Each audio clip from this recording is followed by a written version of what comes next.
Welcome, everyone.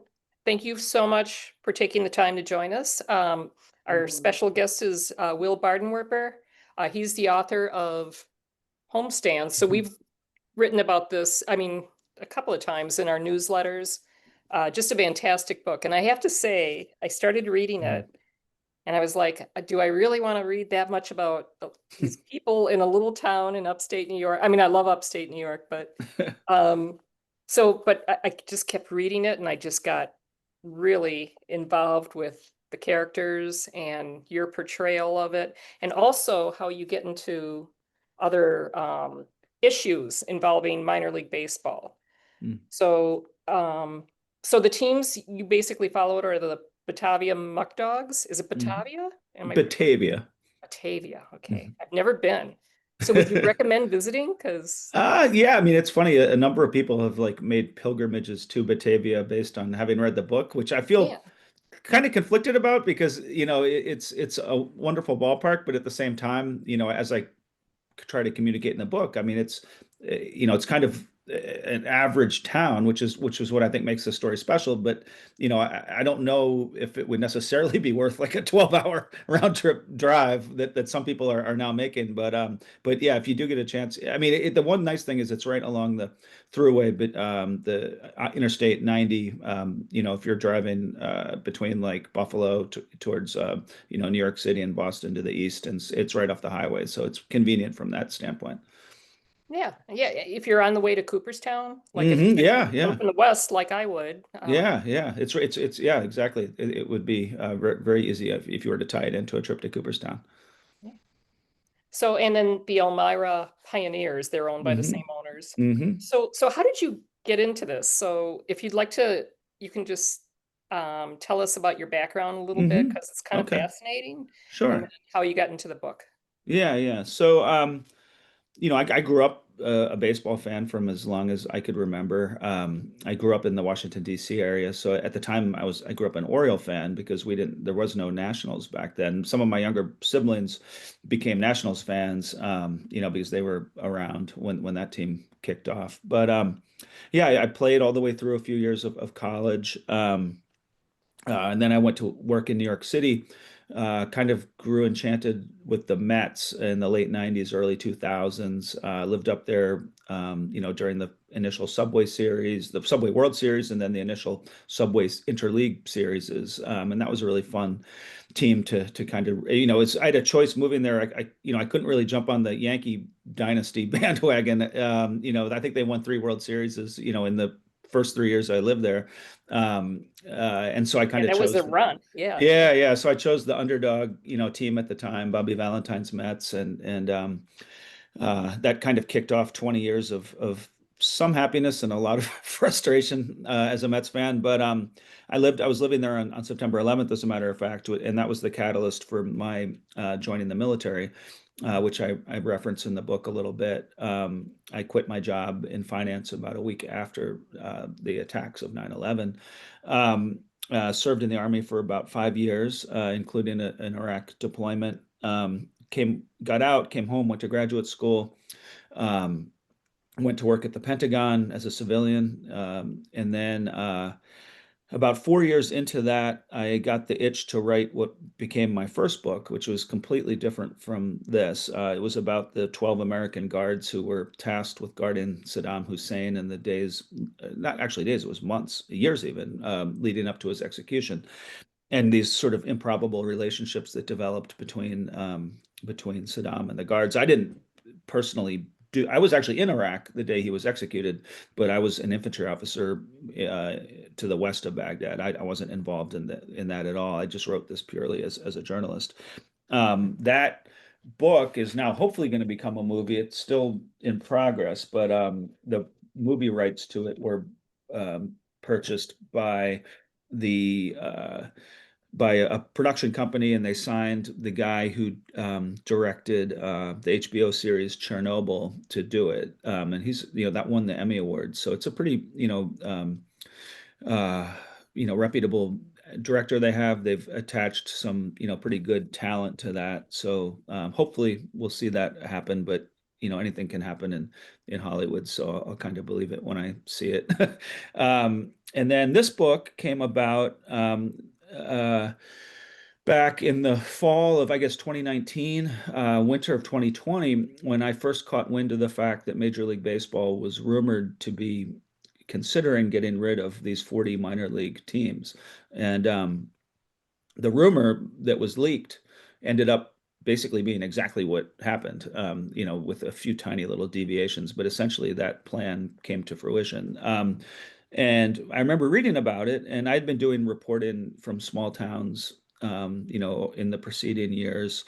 And I had, just my own baseball background and experience. And so I kind of knew enough about the minor league landscape to know that this wasn't going to be a good development for these 40 places.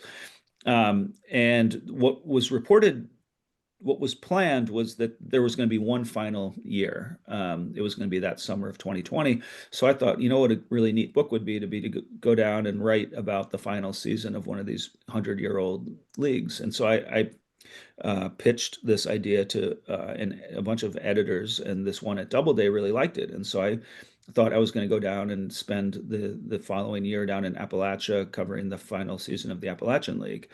Um, and as fate would have it, that's exactly about when COVID emerged. And with each passing week, I got more and more nervous. If the season's actually going to happen, and of course, it ended up not happening. It was the first season in the history of minor league baseball that was canceled in its entirety. The major leagues, you'll remember, played that abbreviated season, like with no fans and stuff, but the minor leagues didn't play anything. And so there was no season, and there was also no book because my editor said, what are you going to write about if you can't go to these games? So that was, kind of a gut punch because I thought this was going to be a really rewarding project, and it went up in smoke. I was able to salvage the research I had done in the form of a magazine article for Harper's, though, which kind of just told the story of this league and how much it had meant to these communities and what was going to be lost. And this brings us to Batavia. That article got a lot of attention. I got a lot of feedback. And one of the guys I heard from was this guy, Bill Kaufman, who features prominently in the book. And he wrote to me just out of the blue to my website, and he said, I really like this book. Everything you write about these communities down in Appalachia remind me of, our team up here that we also lost in Batavia because the New York Penn League had also been largely extinguished. And I had since moved from Denver to where I live now outside Pittsburgh. And he said, I'd love to, why don't you come on up here? It's about 4 hours away. I'd love to buy you a beer. We could talk about the minor league baseball. So I went up there just not really expecting much other than just a nice conversation. And he introduced me to, a lot of his friends and this, community of fans up there. And he told me about this summer collegiate league team that had at the time, I think they had just kicked off. And it occurred to me, maybe there's a story in kind of the death and the rebirth of baseball in this small town. And so that's how it happened. I went back to that same editor and I came up with, I presented this new idea, which he liked. And then that resulted in this book, and that's how I chose, Batavia. It was really just kind of serendipitous through the outreach of this guy Bill, who I've remained in touch with. I'm actually going up to Buffalo Monday to visit a school up there and do some presentations, and I'm gonna get together with Bill and Betsy and Jenny, three of the people from the book that I have become friends with, and we're gonna get together. So I try to see them every so often. I try to get up to a Muck Dogs game once or twice a summer. We made it back this past summer. So it's nice. That's one of the nice sort of side effects of the book is the opportunity to have gotten to know some of these people. So yeah, that's how it came about. Yeah, I have to say, if you read the book, you'll get attached to the people. I mean, it's just really cool. So, and just the team, so it's kind of sad because, yeah, people were used to a different level of minor league baseball, and now hmm they're kind of relegated to a college team. hmm So, but I mean, you really do a great job of laying out how tough this is for especially rural communities. hmm And I mean, you even get into the public health connection with hmm getting together. But yeah, so how did you end up in Batavia? Um, Well, I mean, that was primarily the way it was through this connection to Bill. so And he was the main. yeah, he was the and it was that was helpful because when it it it meant that I could develop kind of a network of people before the season began because I started going up in the winter and getting to know people, and that way when the opening day I didn't have to show up with just a notebook in my hand introducing myself to a bunch of strangers. I kind of already knew a core group of fans even before that game even started or the season started. Um, and yeah, the kind of the whole philosophy behind the book was that these are sort of civic assets that we should be preserving rather than getting rid of. And we could use more places like this for people to gather together, not fewer. And just to put it in perspective, the amount of money that the major league team saves, for each team that they cut is about one major league minimum salary. It's about six or $700,000. So, that kind of might sound like a lot until you realize that that's what, some superstars in the major leagues make in like two or three games. So the money's there.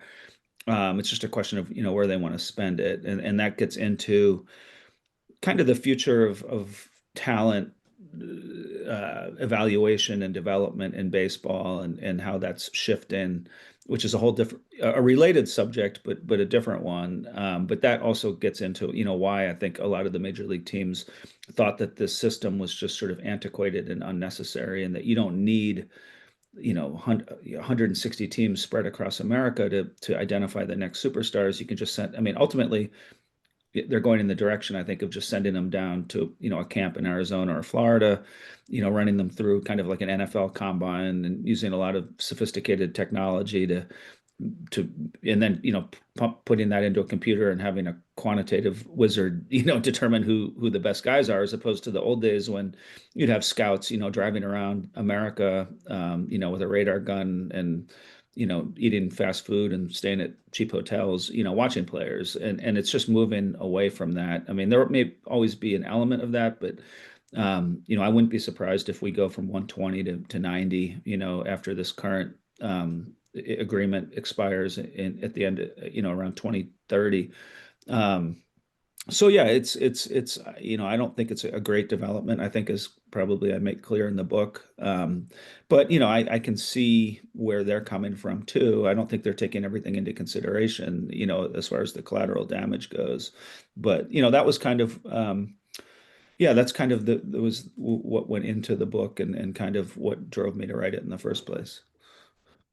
Yeah, and I think it's pretty short-sighted for them. You can kind of understand Mhm. it, but you wonder who are they going to miss if they're going to miss a Mike Piazza or Oh yeah. somebody wait. Yeah, Yeah, and it's, I mean, I think there's that. I mean, there's going to be other, I think, unintended consequences. I don't want to say unforeseen because I think they are aware of it, but like, the impact this is going to have on, minority American-born Black players, for example. I think it's going to become even fewer, and that's a problem that they've already acknowledged having, and they supposedly want to fix it. And this is like the worst way to fix it because what's going to happen now if the draft is half as long, um, it's going to place a priority on kids that have had more resources from when they were younger and are more polished because they've been playing in expensive travel leagues since they were like 6 years old. They've had expensive private tutors and the oftentimes it was the American born Black players who may not have had access to some of those things, but were just really good athletes, and teams would take a chance on them late in the draft because they're like, what, maybe we can turn this guy into a baseball player, maybe we can't. But if we can't, so what? He was a 37th round pick. We're not losing anything, but they're not going to take that same chance if they have half as many picks. They're going to go with the sure thing, and the sure thing predominantly is going to be a kid probably that played in college, and a lot of the college kids are the kids that come from that pipeline that is pretty expensive, and not everyone has access to. So I think I read that this past season was the smallest percent of American-born Black major league players since like a few years after Jackie Robinson. So it's going in the wrong direction, and this is not gonna help that. So that's just yeah, one example of I think an unintended, consequence that this could have. And then there's just the geographic diversity of fans. I mean, the best way to become a fan is to go to a game, and you're now cutting access to that away from a lot of places. And I write about the fact there are still games, and it still serves a really valuable purpose to this community, but it's not the same. It's like in Appalachia, I went to a tiny little town, Bluefield, West Virginia, and people there would tell me about how they saw Jacob deGrom pitch against Noah Syndergaard, two top prospects throwing 100 miles an hour in the middle of nowhere, and you're just not going to see that as much anymore, because there isn't this pipeline from these little places to the major leagues. And they also just, there was like a psychological value that having these teams had, these places that may not have much going for them, and they'd already lost a lot economically, some of them. And this was kind of like, in some cases, the last, nice thing that they were proud of, and then it got taken away. So yeah, that's all the negative stuff. And we can get into the positive stuff about what, is happening now in Batavia with this new team. But I think it would be naive to you know, to to to contend that there hasn't been something lost. Absolutely, yeah. Dennis, did you have a question Yes, or a going comment? back to, the conversation on the black players, where there are fewer with all the issues.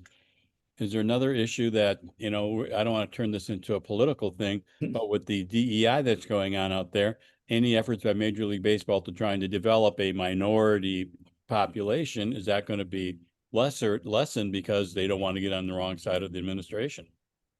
Yeah, I haven't heard of anything like that. I mean, I had heard, and this is mostly anecdotal, but that even the efforts that they did have were, you know, and again, I don't have a lot of hard data to support this. So, if there probably are examples that contradict what I'm about to say, but that in many cases it was kind of cosmetic, so they paid lip service to trying to, help, encourage baseball in inner city communities. But in some cases it was not, they could have done more, so, and again, like, there's 30 teams. Some of them maybe were doing wonderful work, but I had also heard that in some cases it was not, it was like a lot of photo ops, but it wasn't really leading to much. Okay. Yeah, I think they Um, have Tony Regan's and he does what he can, but Yeah, I've heard so some much. good. Yeah, and again, like, I don't want to paint with too broad a brush, but I think this decision certainly isn't gonna help. I mean, I mentioned in the book that people are like, at this rate, it's just going to be kind of a lot of white kids who were at least privileged enough to be able to afford travel ball, and Latin American players, and the pathway for for the minority American players is just it's eroding even more. Yeah, you get into like the corporatization of youth baseball, travel, Mhm. the over reliance in travel baseball. I think you've referenced John Miller, who we've had join us. He's Oh fantastic. yeah, I know John. Yeah.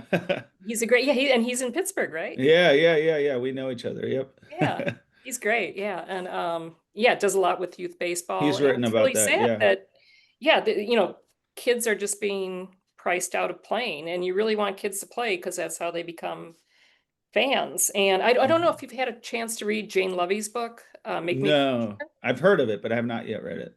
It's fantastic, and also it kept tying into, I read your book right before hers, Mm. and they seem to kind of intertwine. Oh So yeah, I like, should check it out. yeah, because Mm. she like one of her suggestions is to have like they have the academies in the Mm. Dominican and other Latin Hmm. American countries. She thinks they should be in every like major league city, every urban Mm. area, to develop Yeah. players. And I don't know, I just thought it was a cool idea. Yeah. I mean, I get into that a little bit in the book, but A just, little bit. how times have changed, and how the days of, the kids kind of just congregating at the playground, that nowadays it's just, I see it even with my own 8-year-old son. It's this sort of hyper specialization and competitiveness is just seeping lower and lower. And it's kind of this whole fear of missing out. Well, if my kids, if the neighbor is playing on the elite travel team and he's 8 and mine isn't, we'll never catch up. And so it just keeps spreading. And you kind of lose a little bit of, I think, the community element to it, and kind of what made it special, to kids' childhoods growing up. Because, at the end of the day, like, an 8-year-old's still a kid, they shouldn't be probably viewed as like sort of like an athletic, commodity quite at that age.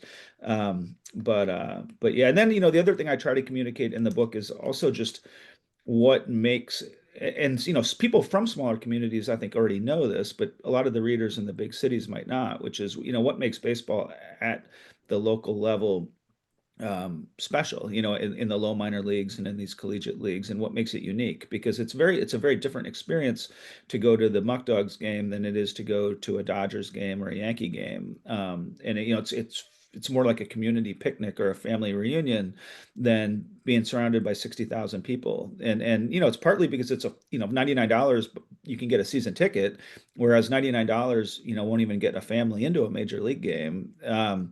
And as a result, people go every night. It becomes part of sort of the fabric of their life. The stadium's right in the neighborhood in many cases, like in Batavia. I mean, it's hard. And because of that, I also thought it was really neat the way that you would find grandparents, parents, and 3 generations together. And there aren't many places nowadays where that happens. And um, and that's just because it's affordable, it's easy to get to. I mean, and it's hard for a grandparent to physically get to a place like Yankee Stadium. I mean, how are you just to get near the stadium, to get into the stadium, to get to your seat? Whereas here, like in the case of Bill Kaufman's parents, they live 2 blocks away. They'd walk out their front door, they'd be in their seat 3 minutes later. They'd hang out for about 3 or 4 innings, then it would get chilly, and they'd go home and watch the rest of it on YouTube.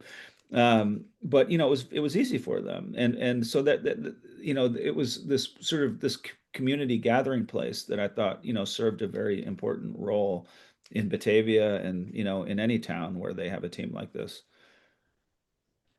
I'm just going to mention one more thing, and then if anybody wants to, Yeah. we have a small enough Yeah. group, you can Yeah. ask questions. But the Hollywood connections I thought were interesting. You had mentioned Ron Shelton, Mm. and Mhm. so do you have Hollywood connections? Is that so? I'm very intrigued by this movie you're talking about, Oh yeah. and also just uh yeah, I mean, if you want to talk about like Ron Shelton and the Hmm. connections between Hollywood and baseball, everybody knows about Bull Durham, of Yeah, course. yeah. Shelton. Yeah, he was a really nice guy. I don't remember even how I originally was introduced, but I started communicating with him, and he played in Bluefield. So he played in the Appalachian League that I was writing about and that I was researching, as a minor league player in I think it was the Orioles organization at the time. And of course, went on to direct Bull Durham, and he wrote actually his own pretty good book called, I think, The Church of Baseball. Maybe it came out a few Yeah, years ago yeah. about Bull Durham and about his life, and making the movie, which I really enjoyed.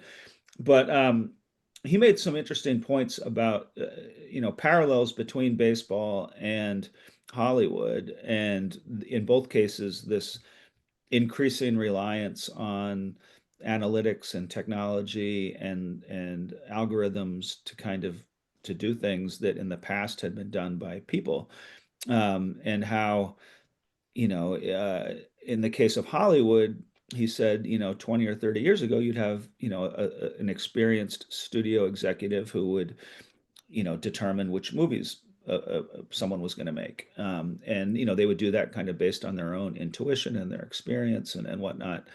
And now he said it's pretty much sort of business school graduates who will basically type in formulas to an algorithm to predict how much money it will make. So they'll say this is they'll kind of break the script into like quantifiable components and say, this is kind of the story. These are the main characters. This is blah, blah, blah. How much money will it make for us? And he said that, now that they've kind of removed the human element from that system. He said he said if you were to, if you said if you look at the best movie of the year from like 1980 to 2000, like the Oscar-winning best movie, he said almost none of those movies would get made today because they were unique and they weren't formulaic. I mean, the whole thing with algorithms is it produces things that are formulaic because it's almost by definition you're feeding something in and it's making decisions based on past performance, and so it's going to try to replicate things that have worked in the past. So it's not going to probably produce something that's groundbreaking or revolutionary or new or fresh. And I went back and I looked and I said, you know what, he's probably right. There's just not a lot of these movies that would get made. He said Bull Durham's an example of that. He said he doesn't think that would get made today because it didn't adhere to a lot of formulas. That he said, what did he say? He said like the two guys, there's not like a climactic game. They're not even on the same team at the end of the movie. There's all these things in it that are just a little off, and so he thinks that what we're seeing happen in the movie business and the fact that there just aren't as many sort of fresh good movies coming out is similar to baseball, where there's really less room now for the scout to kind of judge something based on what he sees and his experience, now that there's such a reliance on data and numbers. And I write about in the book a little bit how I'm going to sound kind of like a Luddite or a anti technology person, which maybe I am a little bit, but I turn on a game now and it almost feels like you're watching like a computer simulation where it's launch angle, spin rate, exit velocity. It's just number after number after number. And I get the fact that there's value in this, and in some cases it can be enlightening, but I think the pendulum has swung so far to that extreme, and these computer graphics after every home run and every hit. And there was like a poetry to baseball that we're losing now, and I think back to my great uncle who was a Brooklyn Dodger fan, and he tells stories like a lot of fans from that generation about how they'd go to bed at night with the transistor radio and listen to the Red Barber was the famous Brooklyn announcer, and just how creative he was with his vocabulary because he had to bring it to life in the eyes of the listener, or in the ears of the listener. And there was like a romance to that, and a lot of that's lost when all you talk about is just number after number after number. So yeah, I think it's kind of connected, and I did find that refreshing going to these games because it's kind of like a throwback. They don't have all that technology because it's just there's no money for it, the resources aren't there.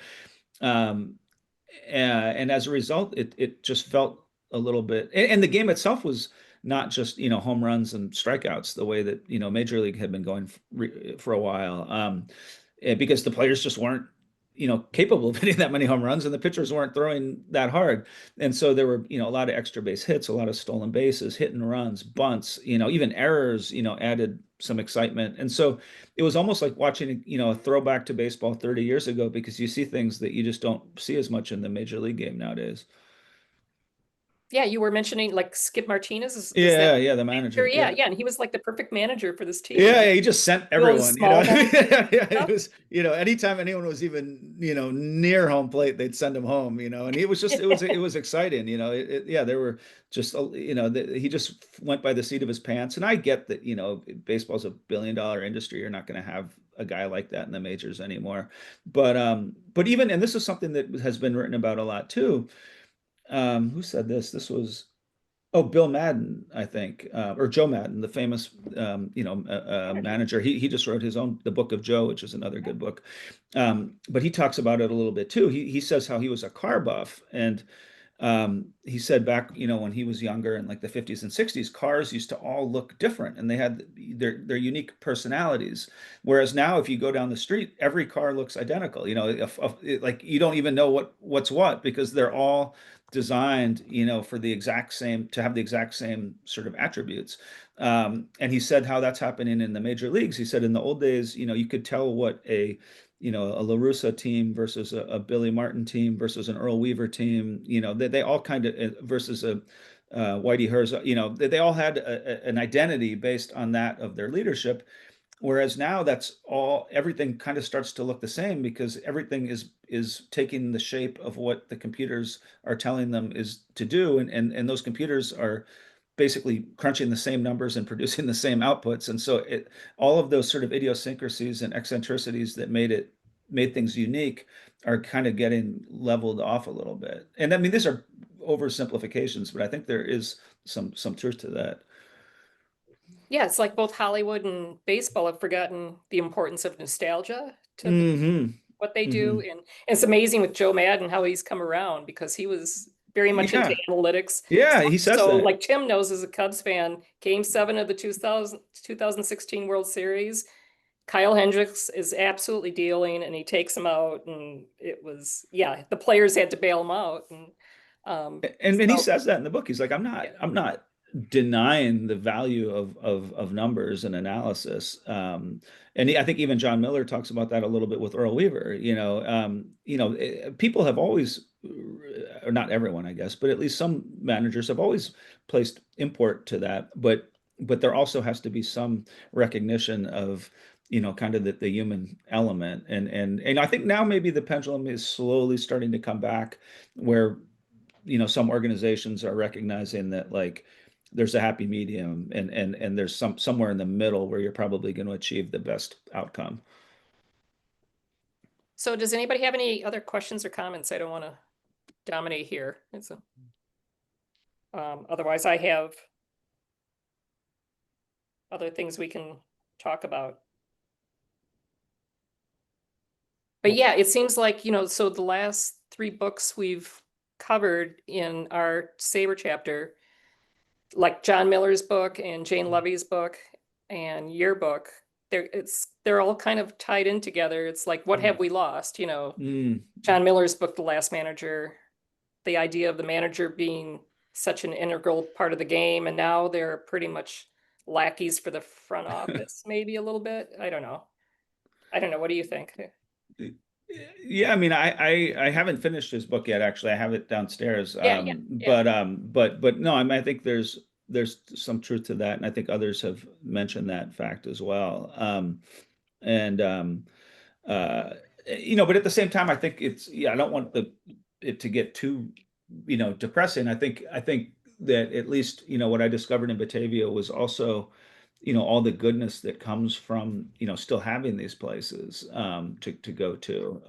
And it was just really amazing to me to get to see kind of on a daily basis, just the happiness that this delivered, whether it was, the kids running the bases after the inning or the players, just it was kind of a really cool sort of symbiotic relationship because the players often came from these kind of like nondescript, Division 3 schools where, they might not even get that many people at their games. And all of a sudden they're like heroes in front of 3,000 people a night.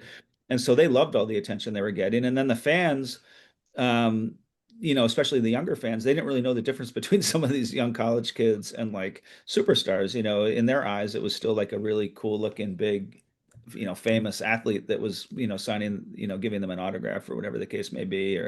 And so, that was pretty special. And then just the relationships that you see developing over the course of night after night in the bleachers, whether it was Ernie, making his rosaries, and the great grandparents who are raising their great grandsons, which is something I couldn't wrap, as an exhausted parent of 2 kids in my 40s, how, this great grandfather in his 80s was raising these 2 young boys was mind-boggling, but he did it, and they were there every night.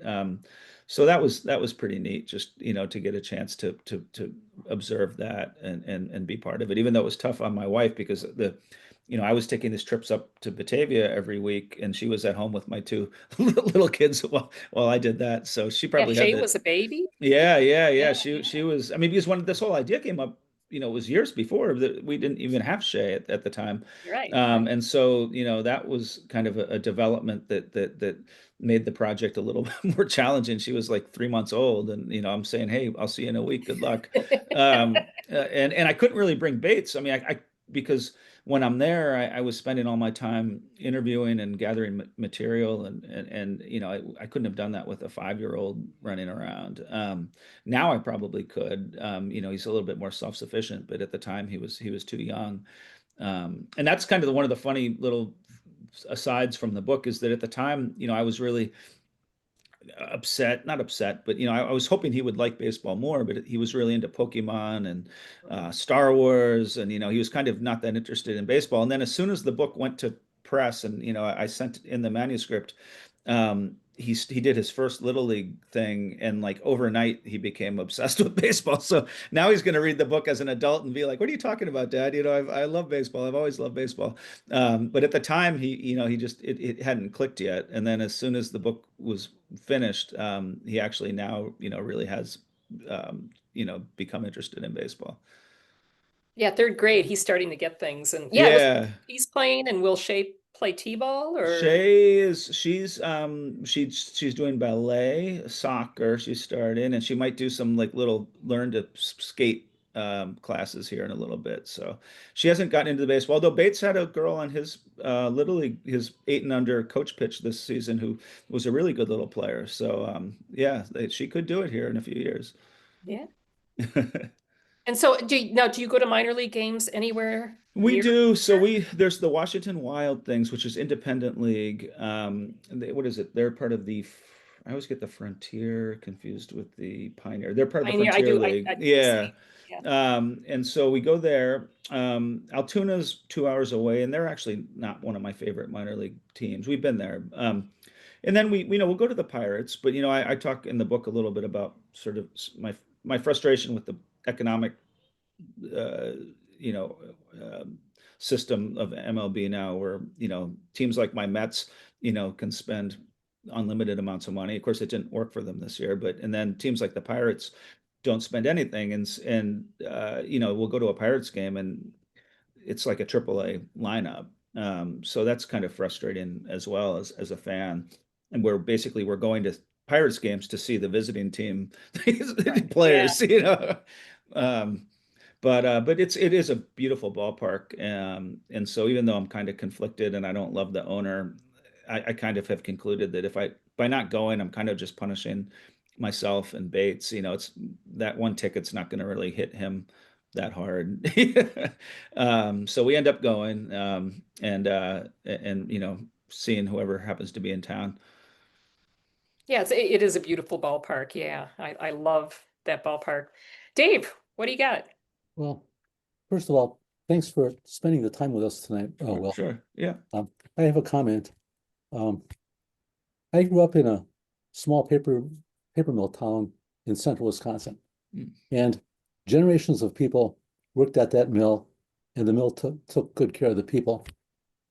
Then then the mill was bought by Great Northern, and then a few years later by Georgia Pacific. And then after that, it was sold to a corporation from Finland. Mm. So the headquarters kept getting farther away from the Yeah. community where I grew up. And then after a few years, the mill was closed in favor of larger mills. And that's what happened with minor league teams. Mm. Pope Leo recently said, sometimes decisions are made more based on economics than on human dignity and human support. Greedy organizations only consider return on investment. Compassionate organizations don't. They can find deeper satisfaction and purpose apart from money. This book is about compassion, and I thank you for it. Mm.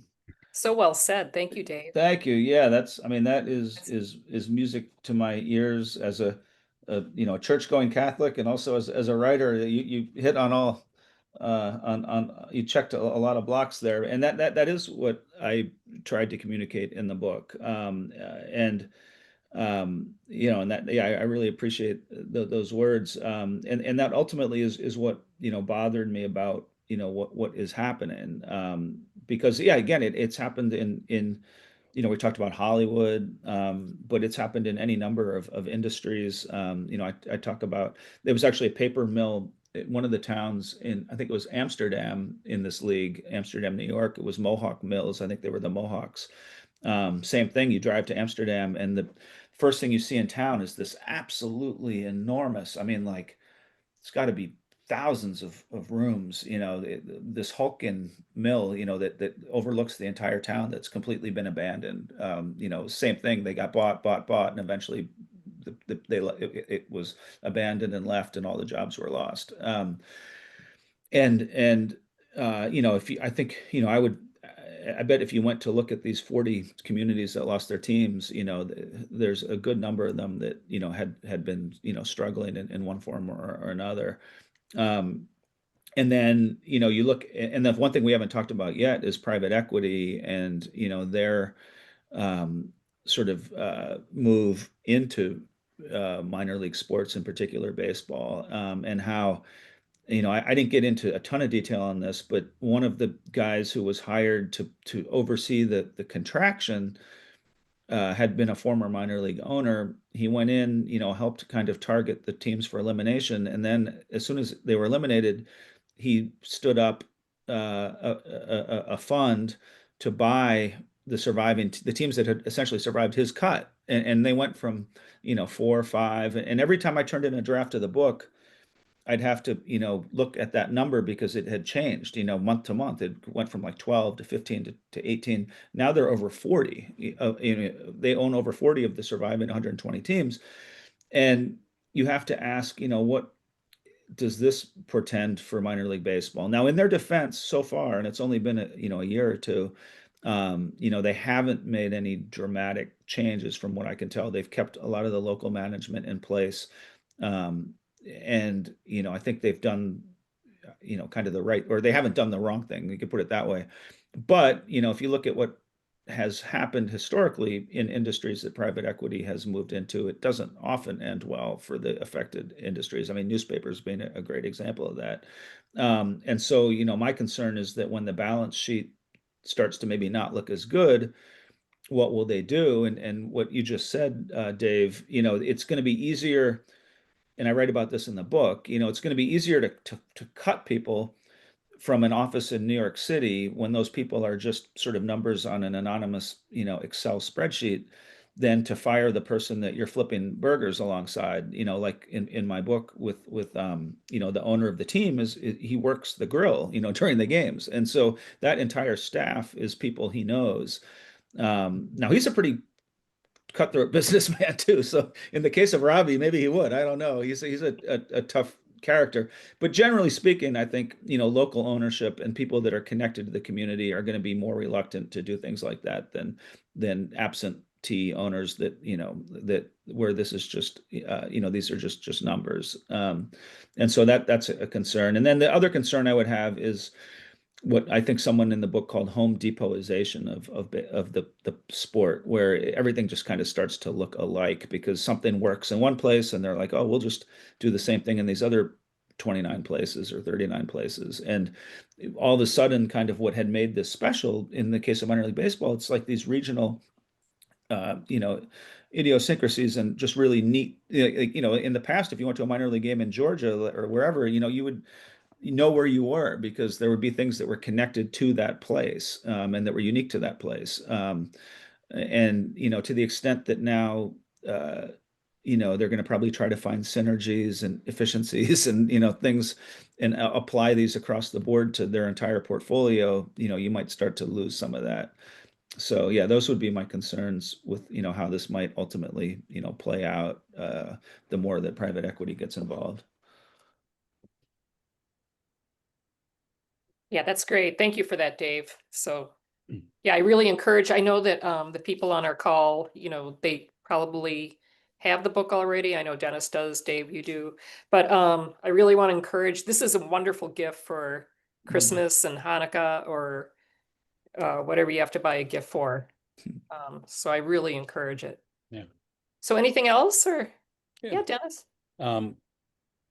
I've only gotten part through the book and the relationship of the community to the team and how important that is really struck home with me.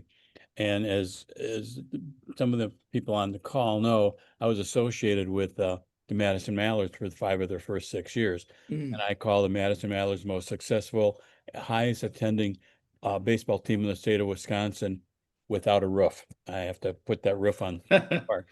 But they average 6,000 people as a college development team, and they're 25 years Wow. into it. And Wow. it's an owner who's into, he's probably the best customer service person I've ever known.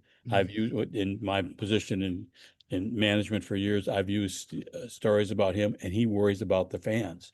Mhm. And what they've done is they created a product where I said it's the McDonaldization of the mallards. You ask a kid where do you want to go, you ask your kids where they want to go. They want to go to McDonald's. You ask the kids what do you want to do tonight? Let's go see a Mallards game. And Wow. they set it up that it's fun to go to a Mallards game. People go because they're seeing friends and probably not quite to the same extent as I think you had in Batavia, but it's that whole community is there because they feel appreciated. And seeing that in your book, that's really what baseball is about. And you said it's in looking for what's troubling America is it's the almighty dollar. So right now, it's our job as a company is to make our shareholders money. That's Mhm. all you worry about. But there's Mhm. other stakeholders, and your book Mhm. talking about these 40 teams, they were stakeholders. The people who owned these 40 teams, the fans who went to those, the community who Mhm. supported those teams. They were shareholders. They weren't shareholders, but they had a piece of that also. Mhm. Pull that out, it just hurts everything. And that's what we're Mhm. doing in this country. We keep going bigger and bigger and bigger, and there's no closeness. You Mhm. don't have corporate ownership headquartered in cities. A city like Milwaukee, I think we're down to Northwestern Mutual and Kohl's. I think that's all the major corporations that are Mhm. loaned Mhm. locally. And as they get bought out, the charitable work and those things go elsewhere. So Yeah. yeah, and so you pointed it out in a small little thing about baseball, but it's really a very good reflection of what's going on. So thank you. No, thank you. I mean yeah, I'm gratified that so many of you, you know, that this resonated because that's exactly what I tried to communicate, and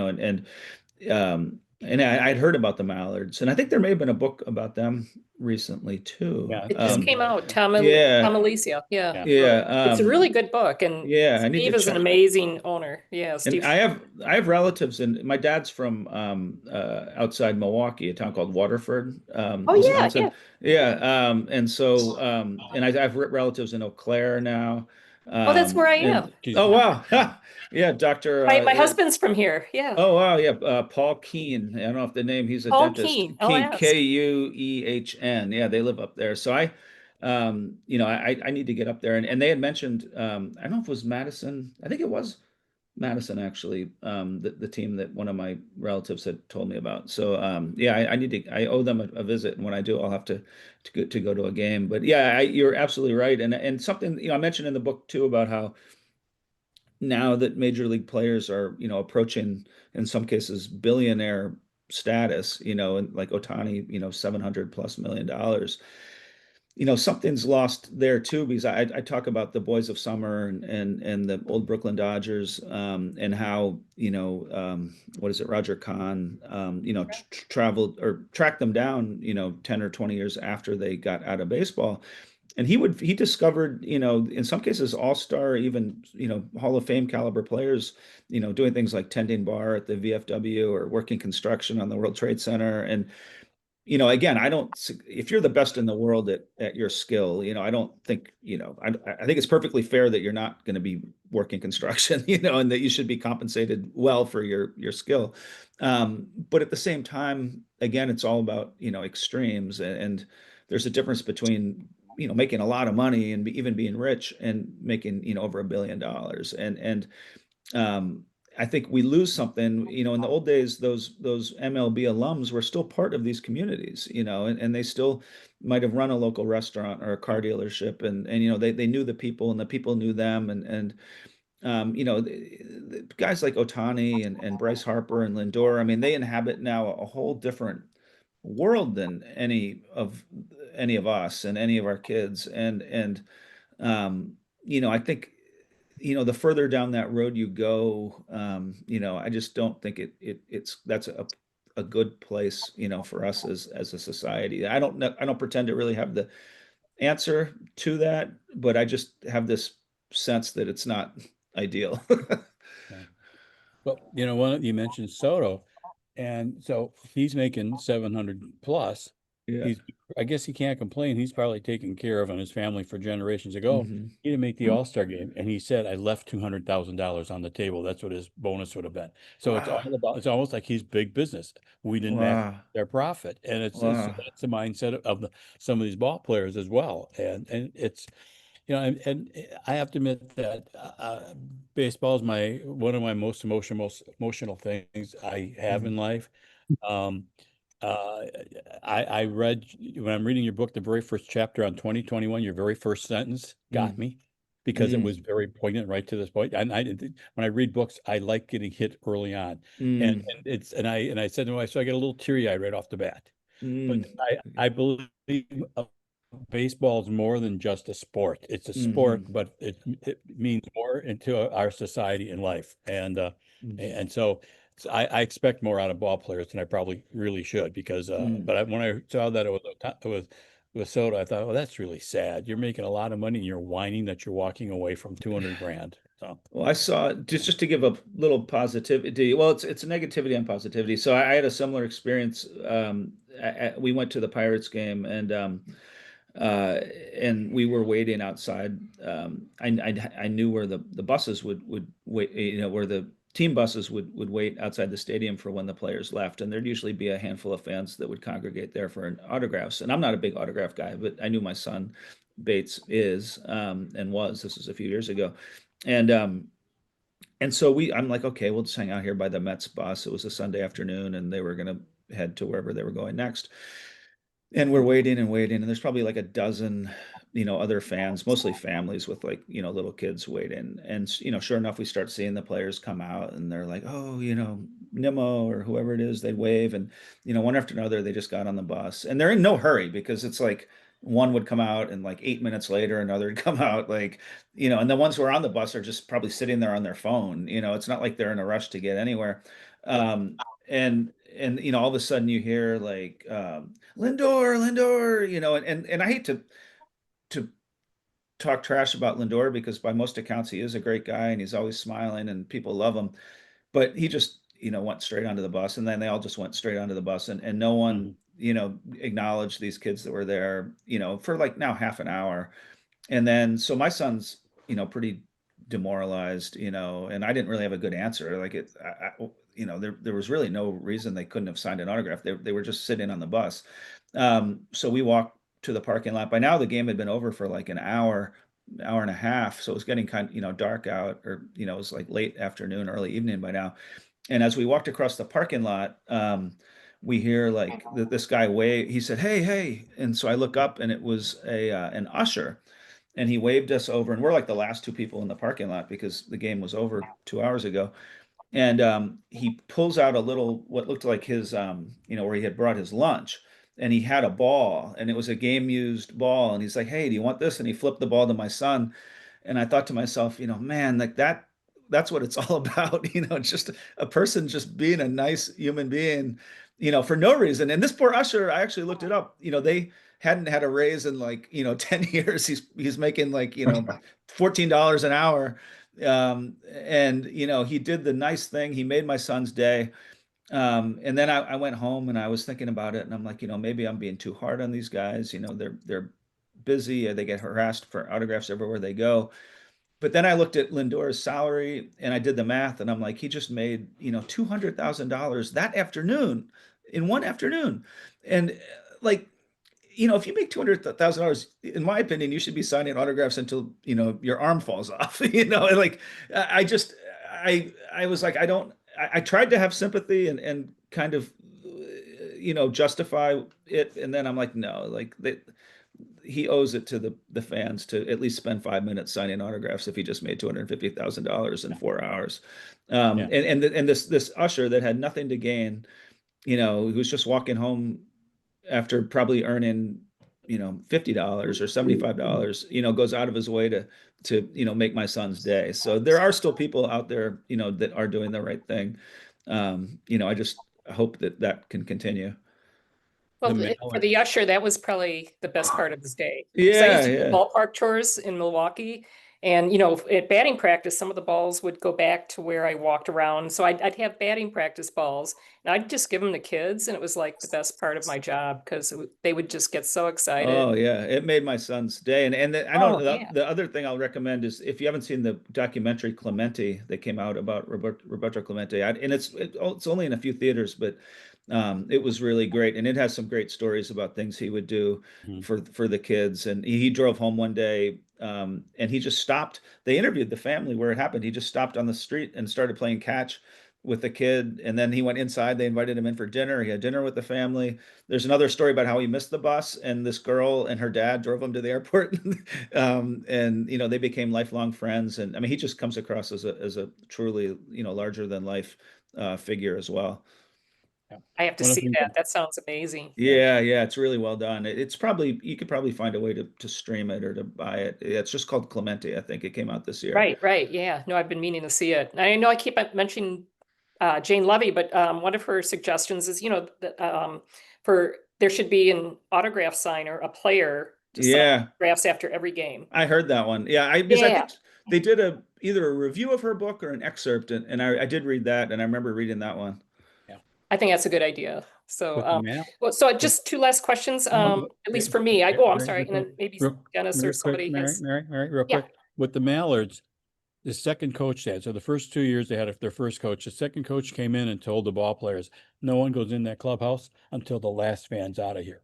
Wow. Up and they sign autographs for everybody in there, every kid. Some of these kids come back and get multiple signatures here, but they sign it. And it's like, oh my God, and they're all excited about that signature. And they just they're building baseball fans. Getting rid of 40 teams does not build baseball fans. It creates situations where they're not going to be baseball fans because dad may be griping or mom may be griping. Oh, they took our team away. Baseball hates us, that sort of thing. But they're creating baseball fans there. That's what we need. Absolutely.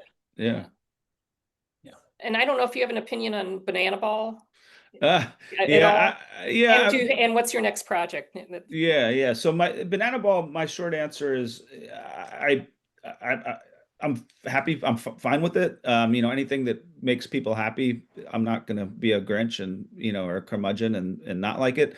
But I don't think that's like the answer, so to speak. I think what you find at successful minor league team, low kind of teams is pretty much the sweet spot. I write in the book about Kannapolis, and that's like the perfect, I think, blend of it's real baseball. It's not Harlem Globetrotters. It's actual real baseball. So if you're a baseball purist, you're going to see good players playing real baseball. But it also has fun things like the bouncy house and the beer garden and craft beer and good food and different. It has something for really everyone.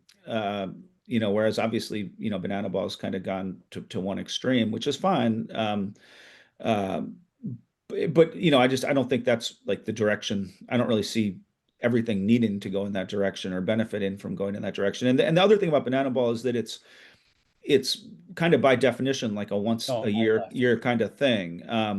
Where it's a lot of fun for one night, but you're probably not going to go watch Banana Ball every night of the summer. I think it would lose some of its appeal, after 30 games of it. And so, from the communal aspect of like a place where the community can come together day in and day out, I don't necessarily know if that's the right formula to accomplish that. But no, I'm fine. I love to see people go have a good time. Kids absolutely love it, and I don't think there's anything wrong with that. My next project, I don't know. I am thinking through some things right now, but I haven't settled on anything. It's like a 2-year commitment, and so I want to make sure that whatever it is, it's something that I'm going to enjoy doing for 2 years, and that it's kind of like a book. It's kind of a challenge because you want it to be something that you're passionate about, but that people, you're convinced you can convince a publisher people will buy it. And there's a lot of ones that fall into one category, but not the other. So finding one that sort of checks both those blocks is kind of the challenge. Well, keep us updated. Yeah. Yeah, and I check on new releases anyway, so I tend to find them. But yeah, if you can contact me and Sure. And please do, help spread the word about this one. Every little Absolutely. bit helps, whether it's Facebook or, Instagram or, just word of mouth is still kind of, if you're not like John Grisham or, Dan Brown, word of mouth is kind of still the most successful way to do it. And especially if you are baseball fans, you're kind of already in that community. You probably know other people that are. So yeah, please let them know about it. And Dave, did you have something? Yeah, I just want to say, I like the way you editorialize in this book, likely because I agree with it. But it's interesting the way you go back and forth between the Muck Dogs season and other related issues. Yeah, I've read a couple of other books. One called Even the Browns, but that was decades ago, where the author did something like that. He told about the Browns season, and then from time to time he'd just insert what else was going on in the world. Yeah. I liked it. Well, thank you. I think not everyone did, so I appreciate that you did. I mean, the book actually got very good reviews, but to the extent there were critiques, one of them was that there was maybe too much editorializing. But it probably it helps when the person reading it actually agrees with the editorial. The people that didn't like it are probably people that don't agree. Yeah. We'll put this in our newsletter, so we'll try to get some publicity on that. And that Great. goes out Yeah. the beginning of November. Also, we give away copies of the book at every meeting we have, and I was going to give 3 copies. Larry, have you read the book yet? Not yet. Okay, Larry and Tim, since you haven't read the book yet, we will send you a copy of the book. All Dave, right. did you have the Thank book you. already? What was Tim that, is Larry? raking in the books. Well, I haven't got my other book yet, but I'm sure she's busy. I'm so. just, oh, and let me know if it comes through. Otherwise, Yeah. I'll take it. Yeah, I haven't gotten it yet, but What book is I'm that? sure. Jane- The Mary Jane's Shay's book. book. Oh, yeah. Jane's book, yeah. Dave, is there any of the recent books that we've done that you have not read? Jane's book or Backup Catcher, which I think was a heck of a book too. Oh, the Tao of the Backup Catcher? Oh, That's yeah. really good. Yeah, I talked. What's the author of that one? Is that is his name Tim? I can't remember. I don't have the book here. I'm not there. Yeah, something Tim, I something. think it was is a about- Tim. I don't have Yeah, it not at my house. yeah, I think I spoke to him. Let me just see. Yeah. I'm just curious. Yeah. I think Tim Brown. Yeah, I talked to him. He did a nice blurb for my book. So I should check that one out as well. Yeah. Have you read that, Dave? No. Okay. Since I was going to give you a copy of the book, you already have it. I'm going to send you a copy of Tim's book because you get a real appreciation for a backup catcher and understand that role. It's very good. So, okay. So I will send, I don't know if you notice, I was bending down. I'm in Florida with some very good high school friends. They all were eating. The hosts here brought me food, feeling guilty that I wasn't eating. So that's why I was bending down, eating periodically. So when I get back into Wisconsin next week, I will order these books and send them out to you guys. So Thank you, Dennis. yeah, oh, you bet. It's like Christmas. Fun. Yeah. So, oh, and one thing, Will, were you living in the East Village in New York? I was. Yeah. Because you mentioned McSorley. So Yeah. my mother's from New York, but my brother-in-law lived in the East Village for decades. And so we've stayed there. We've spent a lot of time there. And I Wow. love how you mentioned McSorley's. Yeah. No, I Going love. to the Yeah. dive bar and I loved living there. I lived on where was it? It was St. Mark's between Avenue A and First, I think it was, if my geography is right. So yeah, we're right by what's that park? Tompkins Square. Yeah, right by Tompkins, a block from Yeah, Tompkins my Square Park. brother-in-law lived right near there. Yeah. Yeah, no, I loved it. That was a great place to be. Probably, wouldn't be ideal for raising Bates and Shea, but as a single guy in my 20s and 30s, there's nowhere I'd rather be. Oh, it was cool down there. Yeah. I mean, and it's all been gentrified now. So. Yeah, it changed. I mean, unfortunately, I go back. I still have friends, and I go back every once in a while. And so many of the little coffee shops and bars that I used to like are gone now. It's not quite the same. Kind of the same. Some similar I know. themes to what we're talking about. It's I know. some of these little unique institutions have given way to like these big corporate chains. It doesn't quite have the same neighborhood feel. There's still some of it, but it's not like what it was when I was there. Yeah. I mean, it's nice to see the city. I mean, the city is very safe now, but it's kind of sad to see it get gentrified. My daughter lived in Brooklyn for years, and that got gentrified eventually. So Yeah, and then you lose the mom and pop places. Yeah. There was a little coffee shop that I used to love to go to, and it was really sad when I got there. And it was like a, I don't know what it was, like a Sephora or something. It felt like just like a Yeah. suburban like shopping mall. Sad. Okay, anything else? Otherwise, I'll let everyone go. Thank you so much for everyone's time. I know you can do other things. And Will, thank you very much for the discussion. It was really wonderful, and Yeah. everybody's contributions to it. So Yeah, thank encourage you. other people to watch the recording. Yeah, thank you for the kind words, and thank you for the, to your to Dave and to everyone who commented on it. It really does. It feels great when people kind of get it, and that means a lot. So yeah, thank you, and yeah, I better run. I got to get Shay to bed here. I hear a lot of scampering around, which it's 8:30, 8:45 here Eastern time, so she should not be running around right now. Exactly. So yeah, well, thank you for your time. All right. Yeah. Good night. Thank And you. best to you and your I'll- family. Yeah, I'll try to get to a Mallards game when I'm up there in town next time. If you come that way, give Mary or I a call. We'll be Yeah, yeah. If I'm up in Wisconsin for baseball, I'll definitely let you know. Yeah. Yeah, Good. we would love to see you there. Thank you. Yeah. All right. Thank you guys. Bye-bye. Thanks. Bye. Take care. Mary and Dennis, thank you for putting this together.